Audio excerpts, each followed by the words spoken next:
team leader for the EERI team, and I want to thank all the members. I realized that I put up the presenters today thinking about the briefing, and I forgot to mention and add all the rest of the team measures, which is a little embarrassing. I'm the one who got the September 3rd wrong also. There's been so much debate about what day was it on USGS that now I can't remember what day it is either. I'm completely lost. Our other reconnaissance team members included Michelle Bruneau from University of Buffalo, Peter Giusecca from Portland State, Charles Roeder from University of Washington,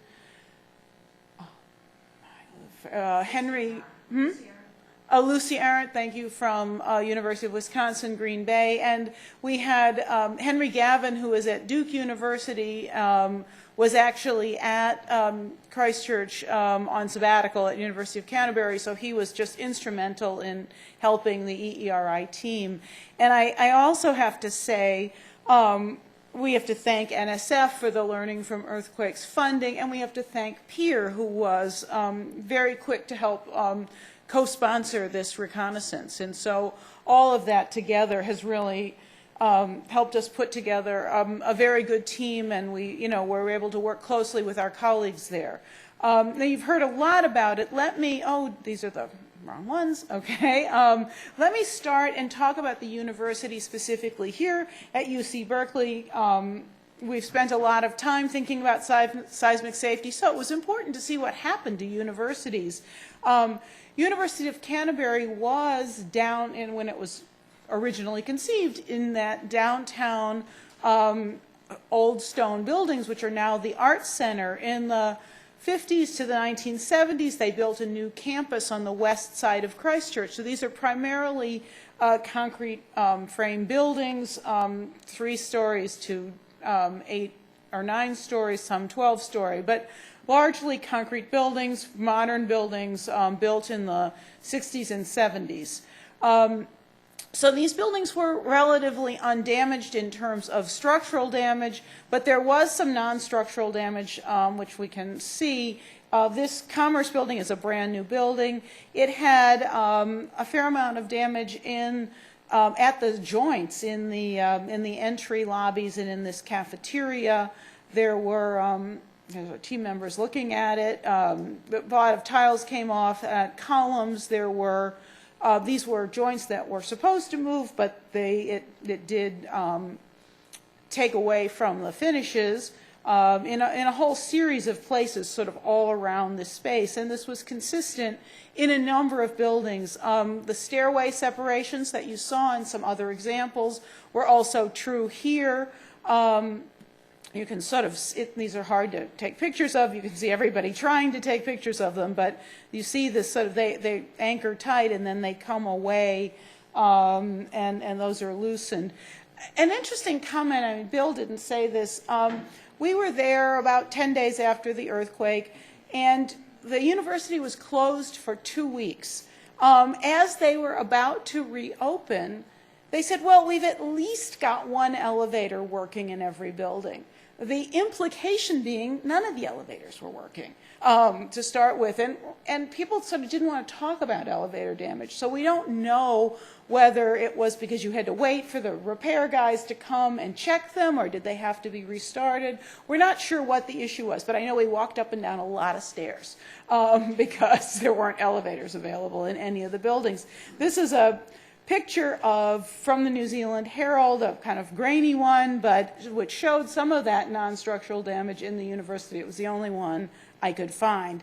And this was pretty common throughout a number of the buildings. There were, in the library in particular, which is a 12-story tower surrounded by, on 4 sides, by 3-story buildings. On the 2nd floor in the main sort of entry to the library, it doesn't look so bad, but you can see here stacks and stacks of pallets of new shelves because the shelves came down up here on the 3rd floor, and there was a lot of glass damage, not only here but in some other places where we think that was because this glass it was stiff in its frames, and so there was a lot of glass cracking at this level, at the second and third floor level, not so much up higher. And this also may be that it's where those lower buildings are joining the taller central tower, and that may have had some issue. But the third floor was particularly badly damaged, as were some of the middle floors. Interestingly enough, the highest floors were not as badly damaged as this. There was greater damage to the kind of collapsing of shelves on the third, fourth, and fifth floor, and less on the 8th to the 12th floor. And I can't particularly explain why that is, unless, again, it has something to do with the relationship of those surrounding buildings to the tower. On the upper floors, there was more kind of books falling off of shelves without the shelves collapsing, the sort of walking copy machines that kind of rove around as they move. And ceiling tiles were down in a lot of the buildings, in classrooms and in conference rooms and meeting rooms. If they're, again, because of the time of day, they were very lucky. These things are incredibly heavy and would have certainly hurt a lot of people if they had come down on their heads. This is in the engineering building on the 4th floor. The whole conference room ceiling came down, was cleaned up. You can also notice a very bent sprinkler pipe. This one didn't go off in this room, but in other rooms they did go off. In other buildings, the sprinklers did go off, and so there was some water damage as well. This is a classroom in which they have cleaned up and replaced the ceiling tiles already, but the whole ceiling did come down, and there were a number of examples of that.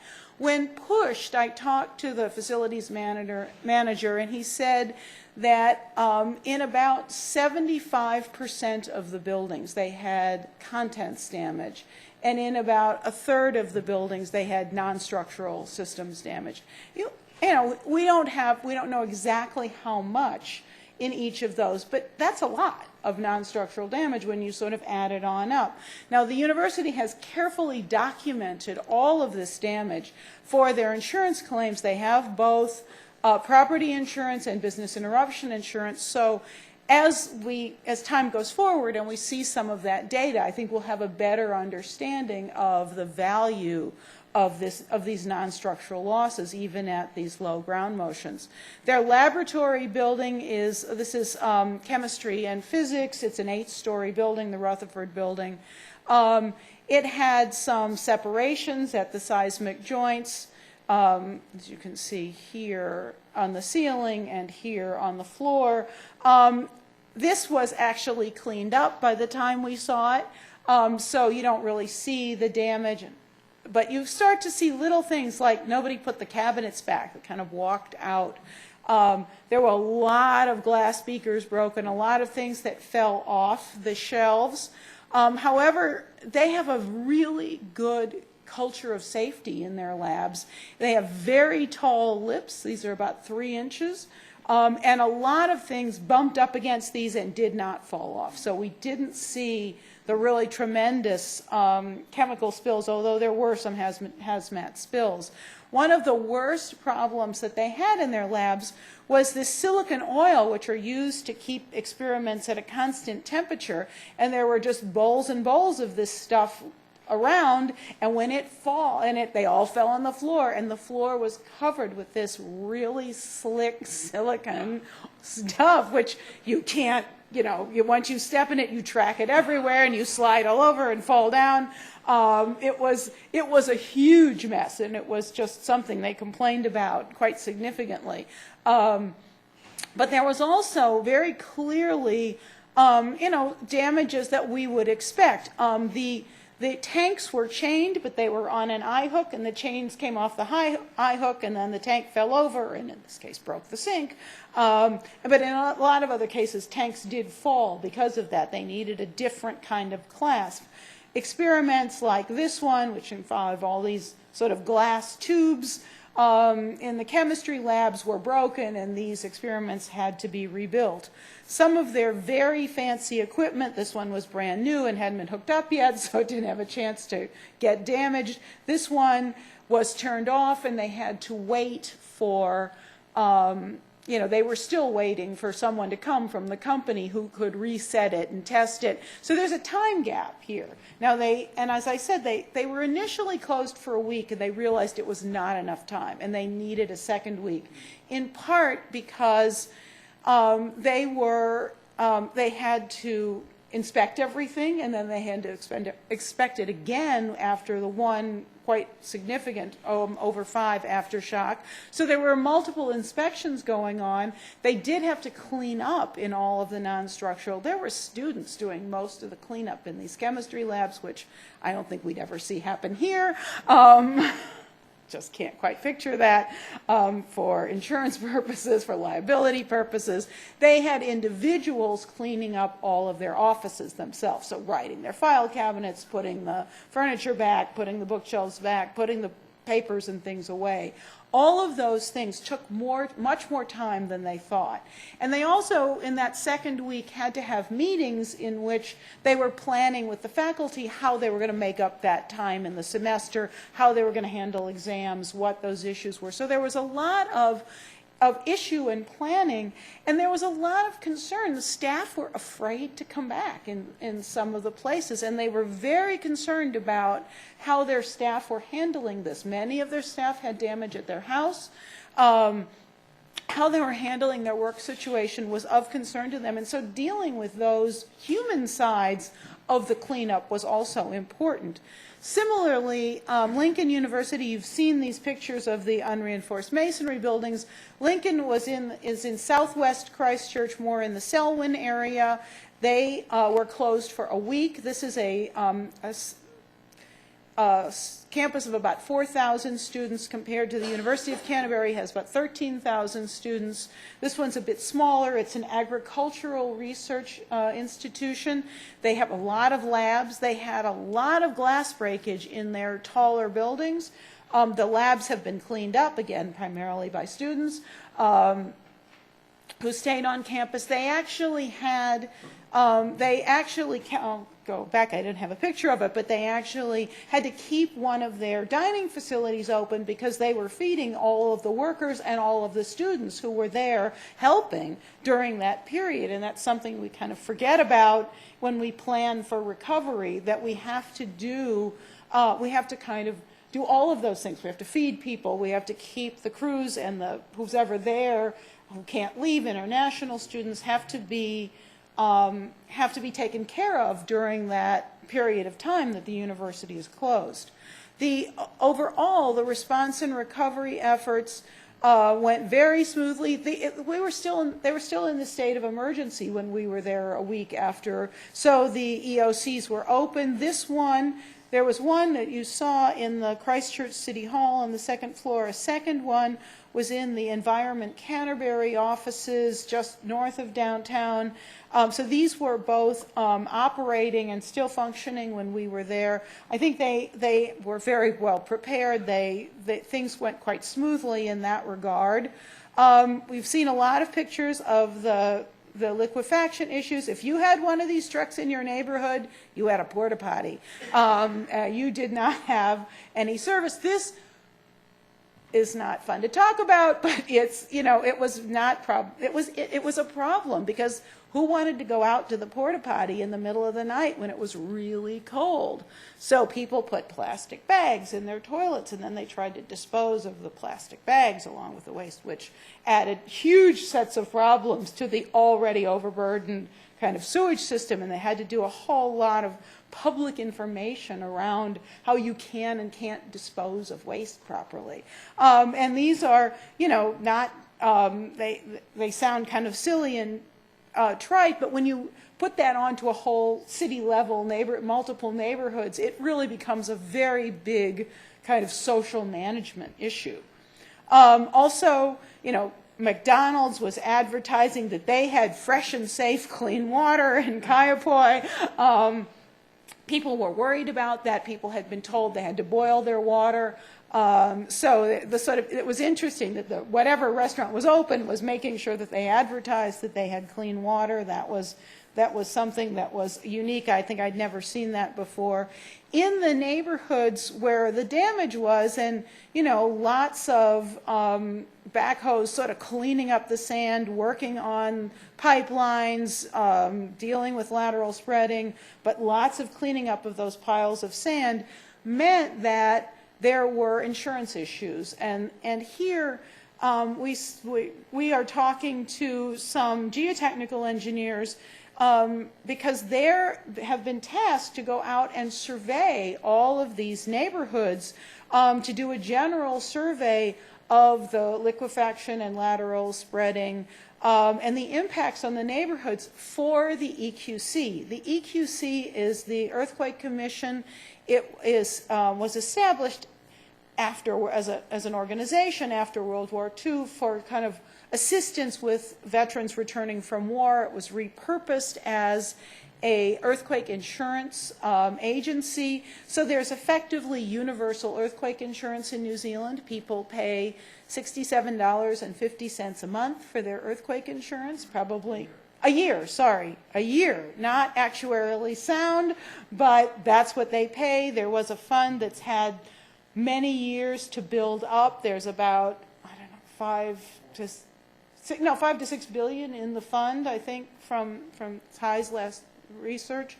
But it's a small agency. They don't have a lot of staff. So an earthquake happens, and they have contracts with a variety of geotechnical firms that go out and sort of get them a base understanding of what is happening in the neighborhoods and coding the different neighborhoods so that they know kind of where to look first, what houses they have to do with. The latest numbers that we're hearing are about 3,000 homes that are going to have to be demolished. There are about 100,000 claims, insurance claims. And so about 3 billion of the 4 billion in estimated damage will be residential. And of that, the earthquake EQC is on the hook for a little more than half because they do have reinsurance. So some of this will turn over to reinsurance. They have to pay for it. It isn't free. But this process is very different than what we have here, where nobody has insurance anymore, for earthquakes. And so I think the issues that these people are facing are a mixture. I mean, you didn't see the kind of outcry and upset you might have expected with this volume of residential damage, in part because most people are covered. Now, these particular homes, which are new and more expensive, are probably going to come in to replace at much more than what they will get paid, because that $67.50 a year buys you $100,000 worth of building insurance, house insurance, and $20,000 worth of contents insurance. There is an addition to the insurance if your site is significantly damaged. It was originally thought of as something from landslides. So if you had a landslide and your site was gone, you could get some compensation for your site. They're going to apply that here. That might add another $170,000 to $200,000 in insurance for the sites that are really unbuildable in the future. All of that adds up to maybe $300,000. And so if you have $1 million house and you didn't have an additional set of private insurance, you have a big gap. You have a problem. The average replacement cost for a house in Christchurch is about $300,000, but it's not a fancy one. So it's not these, but it's more one like this, which is a typical Christchurch house, which has slid back off of its foundation. And I think in these areas where the damage is of this level, they'll be okay. In the areas where they have huge settling and big cracks in the house and more expensive houses, it will be much more problematic unless people had additional private insurance. There's also going to be a complication with development issues, because some developments were approved that were right on the edge of wetlands, which was nuts by anybody's view. Why the council did this, who knows, but they approved it. So there were projects that were, authorized and approved by the council and are now in very bad shape. So the whole issue of liability in these cases is going to get quite complex before it gets resolved. And I think that the city will have a lot to do. We've seen this, we're identifying this. Another thing that opened while we were there is a building recovery center. And so people were intended to come into the city council building, meet with advisors, talk to them about planning, about permitting. There are a lot of issues to be resolved about where people will and how people will be allowed to rebuild. There are going to be issues that have to get resolved over time, but they are offering this kind of one-on-one, one-stop shop kind of advice center to have a place where people can come and get information, and that's an important part of the recovery. This is a photo of the inside of their town hall. This is a 500-seat theater. We went to a meeting there there were probably 400 people in the audience with the mayor, who was also running, was up for election again, a planner from the council, and someone who was running the recovery center speaking. It was really the most remarkable public hearing I have ever attended. Unlike anything we experience here in California, where there's lots of yelling and screaming and emoting, this was reasonable and calm, and citizens would stand up and ask questions and talk about how they understood that they had to set priorities, but it was quite amazing to watch this. And I think one of the things that will be different in New Zealand is that there's a culture in New Zealand that is much more cooperative and neighborly, and I think that was really played out in this public hearings. There was an understanding that they were going to have a lot of tough decisions to make, and that they had to resolve this in some kind of public process. And I'm sure there are going to be moments when people will yell and scream and it'll get a little ugly, but I have never seen such a civil public hearing in my entire life. I was very impressed. And what came out of it was very interesting. I mean, this meeting was a discussion not so much about the housing, but about the downtown. And the issues for downtown are, now that you've got these damaged and partially damaged URMs, some owners, of course, would like to tear the old buildings down and have a vacant site available to build something new. Others want to repair. The historic preservation folks would like to see as much of the historic patrimony saved as possible. So how do they resolve those things? That was really the core of the conversation.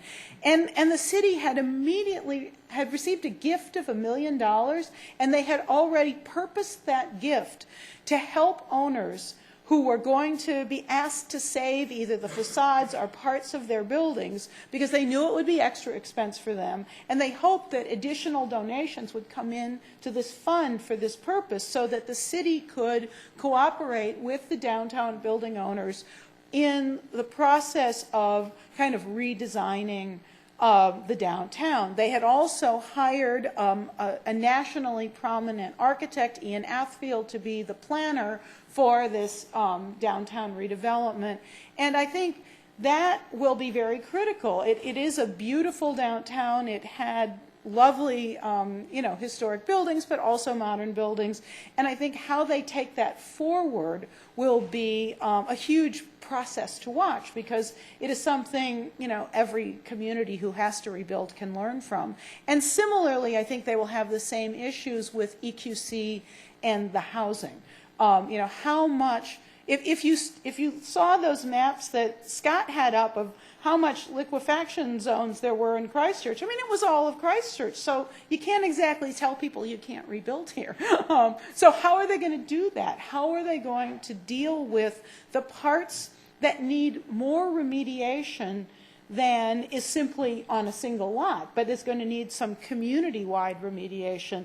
And they're going to have to find ways to fund that in addition to the individual insurance claims. And I think these are complex issues that they're going to face, and they'll be very interesting to watch over the next few months. And just illustrating that, downtown, where, you know, you have these, none of these are individual gems, but it provides a sort of historic quality to the downtown, whereas you have a very damaged building that may not be salvageable. You know, do you really want this owner to be able to tear down and put a 20-story tower between the others that stay? I mean, those are the kind of issues that they're going to have to deal with.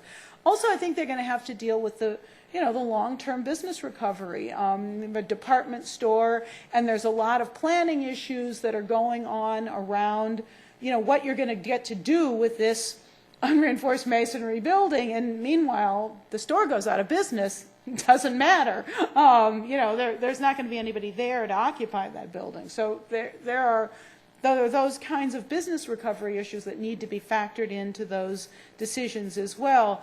One of the things that was interesting about this is there was every 6 o'clock every night there was a kind of debriefing session where all of the teams came together and talked. Calvin Berryman was leading that. That was happening the first 2 weeks. They have subsequently moved that clearinghouse to a permanent location, a building at the university where they will be able to put up maps, hold meetings, have public discussions. And I think this is a very valuable opportunity to kind of bridge the gaps between the community discussions, the research that's going on, and to get sort of good information front and center into those public processes. Simply, I mean, I think there are really three key findings from the earthquake in New Zealand. There's just unprecedented residential and lifeline damage from liquefaction and lateral spreading, and how that is handled, how it is remediated, and how it is how they plan going forward is going to be very interesting to watch. Similarly, the URM damage from moderate ground shaking is no surprise, but again, it leads to how you plan and move forward for the downtown. How do you salvage your downtown? It's a tourist attraction. How do you keep that, maintain that as a tourist attraction without losing the qualities that it had before, even though you're going to lose some of the buildings? And then I think the untallied sort of non-structural and contents damage could really impact the recovery costs and insurance claims going forward. I think everybody was sort of, oh, we just dealt with it, it's fine, no big deal. But when all that starts to add up, I think the numbers will, you know, may mean something very different depending on how much insurance there was, how much time was really lost, how much goods were really lost. I think all of those things are important. And then finally, you know, there are lessons for California and the U.S. I think moderate earthquakes can cause extensive residential damage. We know that already. This is not new. But who's going to pay for the repairs in the U.S. is a really important question that I think we need to think very hard about, not only in California, but in the Midwest. If we have a New Madrid event in the Wasatch Fault area, I think we really need, this is an important issue that we haven't spent enough time and enough research on. Moderate earthquakes cause URM damage. Again, this is a no-brainer. But how does a downtown recover? And how does the city decide what to save and what to give public finance to? I think those are very interesting questions. They're planning questions that, looking forward, will be very interesting. And non-structural damage is costly. It affects business recovery. You know, you can clean up really quickly, but if you have no business, it doesn't do you any good. So all of these things, I think, we can learn a lot from New Zealand. There are colleagues internationally. They're very similar to the Western United States in their building stock. And I think we have lots of opportunities to learn more from this earthquake. And with that, I'd like to close and open it up for questions. Thank you. And